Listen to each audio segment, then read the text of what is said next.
मंगलवार को भागलपुर जिले के 7 विधानसभा सीटों की मतगणना को लेकर पुलिस और जिला प्रशासन ने सुरक्षा व्यवस्था की सारी तैयारियां पूरी कर ली है। मतगणना को लेकर भागलपुर में 2 स्ट्रांग रूम बनाए गए हैं। उनमें से एक बरारी थाना क्षेत्र के पॉलिटेक्निक कॉलेज, दूसरा 0 माइल थाना क्षेत्र के महिला ITI में है। महिला ITI में पिरपैती, कहलगांव व सुल्तानगंज विधानसभा क्षेत्र और राजकीय पॉलिटेक्निक में बिहपुर, गोपालपुर, भागलपुर और नाथनगर विधानसभा क्षेत्र की मतगणना होगी। प्रत्येक विधानसभा क्षेत्र की मतगणना 2 हॉल में 14 टेबल पर होगी। शारीरिक दूरी का पालन कराने के लिए प्रत्येक हॉल में 7-7 टेबल की व्यवस्था रहेगी। दोनों ही जगहों पर पहले और बाहरी घेरे में भागलपुर जिला बल के पदाधिकारी और जवान तैनात रहेंगे, जबकि भीतर केंद्र सुरक्षा बल को सुरक्षा की जिम्मेदारी दी गई है। वहीं भीतरी और आखिरी घेरे में पैरामिलिट्री फोर्स की तैनाती की जाएगी। इसके अलावा मतगणना केंद्र परिसर में निगरानी के लिए CCTV कैमरे लगाए गए हैं, जिसे वरीय अधिकारी अपने दफ्तरों से भी इंटरनेट के माध्यम से देख सकते हैं। मतगणना केंद्रों पर त्रिस्तरीय सुरक्षा के इंतजाम के साथ कोविड-19 के गाइडलाइंस का पालन कराने की भी व्यवस्था सुनिश्चित कराई गई है। मतगणना शांतिपूर्ण सुनिश्चित कराने के लिए BMP के जवान भी केंद्रों पर प्रतिनियुक्त किए जाएंगे। सबसे पहले डाक मतपत्रों की गणना होगी, उसके 30 मिनट बाद EVM से मतों की गिनती होगी। सबसे पहले बिहपुर और सबसे अंत में भागलपुर व पिरपैती का रिजल्ट आएगा। भागलपुर विधानसभा सीट के 492 बूथों की मतगणना 35 राउंड में होगी, जबकि बिहपुर के 391 बूथों की मतगणना 28 राउंड में होगी। जगह जगह पर बैरिकेडिंग कर पार्किंग व एंट्री की विशेष व्यवस्था की गई है। हर विधानसभा के लिए 150 कर्मियों की ड्यूटी लगाई गई है। वहीं समीक्षा भवन में DM, SSP और प्रशासनिक अधिकारियों के साथ बैठक कर सुरक्षा व्यवस्था पर चर्चा की। प्रशासन ने मतगणना केंद्र पर प्रत्याशी और समर्थकों के आने के लिए गाइडलाइंस भी जारी किया है। सुरक्षा प्राप्त व्यक्ति अपने अंगरक्षकों के साथ मतगणना केंद्र की 100 मीटर की परिधि में नहीं आ पाएंगे। वहीं जुलूस के लिए वाहनों की अनुमति सक्षम प्राधिकार से लेनी होगी। मतगणना केंद्र के 200 मीटर की परिधि में 5 या उससे अधिक लोगों के एक जगह पर इकट्ठा होने पर रोक रहेगी। वहीं सोमवार को DDC सुनील कुमार ने दोनों मतदान केंद्रों का मुआयना कर वहां की सुरक्षा व्यवस्था और की गई तैयारियों का जायजा लिया। यहाँ होना है, गोपालपुर का, बिहपुर का, भागलपुर और नाथनगर का 4 का यहाँ पे होना है। वही हम लोग देखने आए थे कि सारी व्यवस्था हो गई है या नहीं। सभी तो फुल प्रूफ व्यवस्था है। 8 बजे से जो है 8 बजे शुरू हो जाएगी, लेकिन हमारे जो काउंटिंग कर्मी हैं उनको यहाँ पे 6 बजे ही आ जाना है। और सबसे पहले आपका पोस्टल जो है, पोस्टल प्लेट का जो करना होगा। उसके बाद 8:30 से जो है EVM वोट पड़ने से करना होगी। कोविड को लेकर किस तरह से? कोविड को लेकर जो प्रोटोकॉल है गवर्नमेंट का, वो हम लोग फॉलो कर रहे हैं। जो अपने इलेक्शन में देखा होगा, उस मतलब काउंटिंग में भी है। सोशल डिस्टेंस है, मास्क है, सैनिटाइजर है, सारी व्यवस्था है यहाँ पर।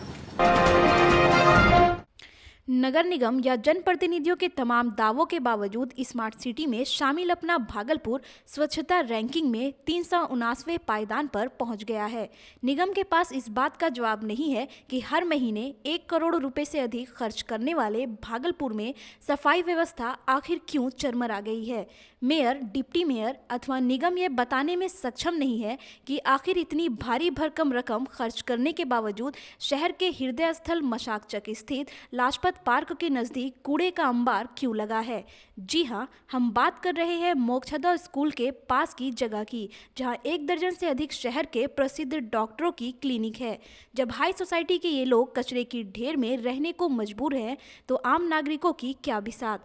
कूड़ा संग्रहण से लेकर व डंपिंग कार्य के लिए 1200 मजदूर निगम के पास है। इसके बावजूद शहर के बीचों बीच कूड़े का ये अंबार नगर निगम के साथ साथ प्रतिनिधियों की कार्य क्षमता भी संदेह के घेरे में आ जाती है। कचरे की बदबू से परेशान सुशीला नर्सिंग होम की डॉक्टर अंजना प्रकाश का कहना है, कई बार शिकायत करने के बावजूद नगर निगम कर्मी के कानों पर जूं तक नहीं रेंग रहा है। इसका सबसे ज्यादा खामियाजा यहाँ भर्ती मरीजों की सेहत पर पड़ रहा है। देखिए, कहा जाता है कि हॉस्पिटल में सबसे ज्यादा सफाई बरतनी चाहिए, लेकिन नगर निगम क्या कर रहा है, सारे शहर का कूड़ा बटोर करके हमारे दरवाजे पर लाके गिरा रहा है, जिसके चलते कौवे चाहे कुत्ते ये सब सारा गंदगी वहां से उठा के लाके हॉस्पिटल के दरवाजे पर छोड़ जाते हैं। और इससे क्या है, बदबू फैल रहा है, जिससे कारण लोग इधर आने में, इधर इस रास्ते से पार करने में भी कतराते हैं। दूसरा, हॉस्पिटल में अंदर में तो हम लोग साफ सफाई मेंटेन कर लेते हैं, लेकिन बाहर रोड का हम क्या करें, जहाँ से गंदगी बदबू अंदर आता रहता है, हमेशा एक सड़ी सी गंध हमारे हॉस्पिटल में आता रहता है। इससे परेशानी क्या होती है कि लोग आने से इधर कतराते हैं। पेशेंट पे क्या इफेक्ट? पेशेंट पे है कि जो भर्ती मरीज हैं, जो कमजोर हैं, बीमार हैं, उन्हें कोई भी तरह का इन्फेक्शन बीमारी होने का खतरा ज्यादा रहता है, और यहाँ कूड़े के ढेर के कारण बीमारी का खतरा और भी ज्यादा बढ़ जाता है। तो लोग हमारे यहाँ ठीक होने आएंगे या बीमार होने आएंगे, और जो ठीक है वो भी इस गंदगी, इस बदबू के कारण बीमार हो जा सकते हैं। एक बार तो पूरे मोहल्ले के लोगों ने, नगर निगम के लोग जो यहाँ कूड़ा गिरा रहे थे, उनसे ये प्रतिरोध किया अपना जाहिर किया, तो उन्होंने उस दिन तो कूड़ा नहीं गिराया। तो लोग हर दिन तो अपना काम छोड़ करके नगर निगम की गाड़ी का इंतजार तो नहीं करते रहेंगे कि जब वो आएगा तो हम उसको गिराने से मना करेंगे। साथ ही वहां से नगर निगम के कर्मचारी भी आए, तो उनको भी कहा गया और एक आध बार लिख के भी दिया गया है, पर इसकी कोई सुनवाई नहीं होती है। वो हमेशा कहते हैं अच्छा आगे से नहीं होगा, अच्छा आगे से नहीं होगा, पर वो आगे कब आएगा नहीं पता। वहीं नगर निगम के उपायुक्त सत्येंद्र वर्मा का इस संबंध में दलील है, जगह की कमी के कारण यहाँ कूड़े का निस्तारण किया जाता है, जिसका उठाव अगले दिन कर लिया जाता है। या नॉर्मल जगह हो जी, जहाँ भी कूड़ा है किसी कारण से, तो नगर निगम उसको प्राथमिकता पूर्वक हटाने का काम करेगा। वहाँ डंपिंग ग्राउंड नहीं है, वो MRF सेंटर है जी। तो हम लोग उसको, हमारे भी संज्ञान में है, हम लोग MRF सेंटर को कहीं दूसरी जगह शिफ्ट करना चाहते हैं, लेकिन जब तक उसके लिए पर्याप्त हमको जगह, सुटेबल जगह नहीं मिल जाता है, तब तक MRF सेंटर के रूप में वो काम करता रहेगा, और जब हो जाएगा तो हम लोग शिफ्ट करेंगे उसको। नहीं, पूरे शहर का नहीं, कुछ लोकेशन का कूड़ा को वहाँ एक रखा जाता है, फिर वहाँ से डंपिंग ग्राउंड के लिए भेजा जाता है। देखिए, ये चूँकि शहर में आप भी जानते हैं ज़मीन बहुत बहुमूल्य है, और उस प्रकार की ज़मीन का विकल्प जब तक नहीं मिल जाता है, तब तक वहाँ हमको अभी रखना पड़ेगा। यही बेहतर कर सकते हैं कि जो कूड़ा है गिरता है वो प्रत्येक दिन वहाँ से हट जाए, और इसके बारे में हम लोग ख्याल रखेंगे। ऐसे नॉर्मली हम लोग का कूड़ा डे टू डे उठ जाता है, और मॉर्निंग का जो कूड़ा है वो शाम तक वापस डंपिंग ग्राउंड चला जाता है। हम लोग बगल में भूतनाथ रोड में, आपको यहाँ यूनिवर्सिटी के पास हम लोगों ने कंपोस्ट पिट का भी बनाया है। जब वहाँ से जाना शुरू होगा ये समस्या स्वतः हल हो जाएगा, और ये जल्द ही दिसंबर माह से शुरू हो जाएगा। मौनी अमावस्या को शहर के श्रद्धालुओं ने गंगा घाटों पर आस्था की डुबकी लगाकर मंदिरों में विशेष पूजा अर्चना की। धार्मिक मान्यताओं के अनुसार मौनी अमावस्या के दिन पूजा करने से विशेष फल की प्राप्ति होती है। इस मौके पर काफी संख्या में श्रद्धालुओं ने सीढ़ी घाट, सखीचंद घाट, बरारी घाट में महिलाओं और पुरुषों ने गंगा में स्नान किया। गंगा नदी में राष्ट्रीय हरित प्राधिकरण द्वारा प्रतिमा विसर्जन पर रोक के बाद शहर में काली प्रतिमा व पूजा सामग्री विसर्जन को लेकर नगर निगम कृत्रिम तालाब का निर्माण करा रही है। मायागंज स्थित मुसहरी घाट पर तालाब का निर्माण शुरू कर दिया गया है। JCB से 15 फीट गहरे तालाब की खुदाई की जाएगी। शहर की लगभग 125 प्रतिमा का विसर्जन होगा। वहीं बरारी पुल घाट और बूढ़ानाथ घाट पर पूजन सामग्री और गणेश लक्ष्मी की प्रतिमा के विसर्जन के लिए तालाब खोदा जाएगा। यहाँ 25 फीट लंबा और 15 फीट चौड़ा तालाब बनाया जाएगा। नगर निगम के उपायुक्त सत्येंद्र वर्मा ने कहा, इस बार गंगा में मूर्ति विसर्जन पर पूरी तरह से रोक रहेगी। नियम तोड़ने वालों पर प्रशासन जुर्माना भी लगाएगा। काली पूजा मूर्ति विसर्जन के लिए कृत्रिम तालाब का निर्माण किया जा रहा है मुसहरी घाट में और बूढ़ानाथ घाट में। उसमें काली पूजा का मूर्ति का विसर्जन होगा NGT के गाइडलाइन के आलोक में। कृत्रिम तालाब में बनाने का कार्य वहाँ प्रारंभ हो चुका है, कार्य भी हुआ है, और जो बचे हुए कार्य हैं उसको यथाशीघ्र पूर्ण कर लिया जाएगा। भागलपुर के कैंप जेल में उम्र कैद की सजा काट रहे एक कैदी की इलाज के दौरान मौत हो गई।